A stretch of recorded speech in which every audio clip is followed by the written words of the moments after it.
السلام علیکم سامعین، میں حکیم فیصل اور آپ سن رہے ہیں کلیم دعا خانہ یوٹیوب چینل۔ لائک شیئر اور سبسکرائب کرنا نہ بھولیے گا۔ فیس بک کے اوپر ہمارا پیج ہے حکیم صاحب، اس کا بھی وزٹ کریں، اس کو بھی لائک کریں۔ آج ہم آپ کو جگر کی جو بیماریاں ہیں ان میں سے خطرناک بیماری ہیپاٹائٹس بی کالا یرکان، اس کے متعلق کچھ ابتدائی معلومات دیں گے۔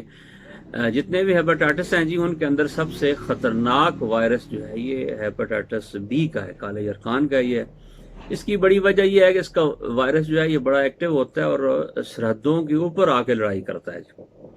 اور آپ کے جو جگر کے جو خلیے ہیں ان کو یہ تباہ کر دیتا ہے، اور جو جگر کا مدافعتی نظام ہے اس کو یہ بیکار کر دیتا ہے، اور اس کو سارا جو حصار ہوتا ہے مدافعتی نظام کا اس کو توڑ دیتا ہے۔ اور اس کی بنیادی وجہ یہ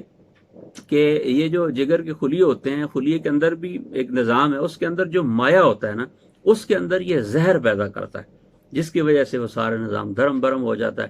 اور جگر جو ہے کمزور ہو جاتا ہے، جس کی وجہ سے وہ اس وائرس کا مقابلہ نہیں کر سکتا۔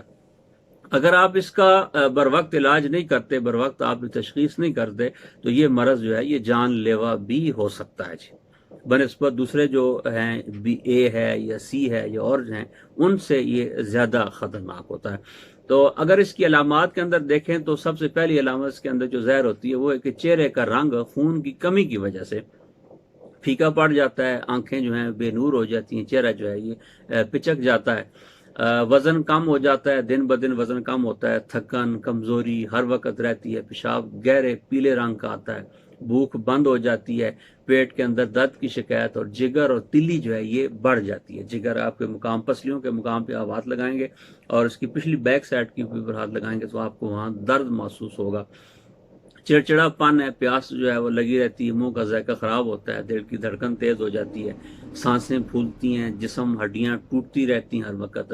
اور ایک اور جو سب سے بڑی علامت ہوتی ہے کہ ناخنوں کی جو رنگت ہے وہ سفید ہو جاتی ہے، اور خون جو ہے وہ جمنے کی صلاحیت کم ہوتی ہے، اور کسی کسی وقت جو ہے کہیں سے خون بھی بہنا شروع ہو جاتا ہے، ہلکی خارش، چھوٹے چھوٹے دانے، یہ اکثر جو ہے یہ علامات اس کی دیکھنے کے اندر آئی ہیں۔ تو اسباب کے اندر آپ نظر اگر دوڑائیں تو ملیریا بخار اگر ہوا ہو تو اس کا اچھی طریقے سے علاج نہ کریں، غلط علاج ہو، آب و ہوا ایسی ہو،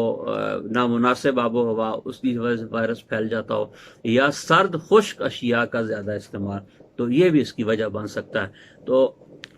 جہاں تک بات علاج کی کرتے ہیں تو علاج ذرا اس کا مشکل ہے، پھر بھی ہم آپ کو ایک مختصر سا ایک نسخہ بتاتے ہیں۔ آپ کوشش یہ ہے کہ آپ اپنے قریبی معالج سے رابطہ کریں اور مستقل علاج کرائیں۔ عارضی علاج کے طور پہ ہم آپ کو یہ چند چیزیں بتاتے ہیں۔ یہ آپ نے پودینہ لینا ہے 20 گرام، گندک آملہ سارا آپ نے 20 گرام لینی ہے، اور اجوائن 40 گرام، ان کو پاؤڈر کر لیں اور صبح شام دوپہر ایک ایک چمچ استعمال کریں، انشاءاللہ آپ کا یہ مرض ٹھیک ہو جائے۔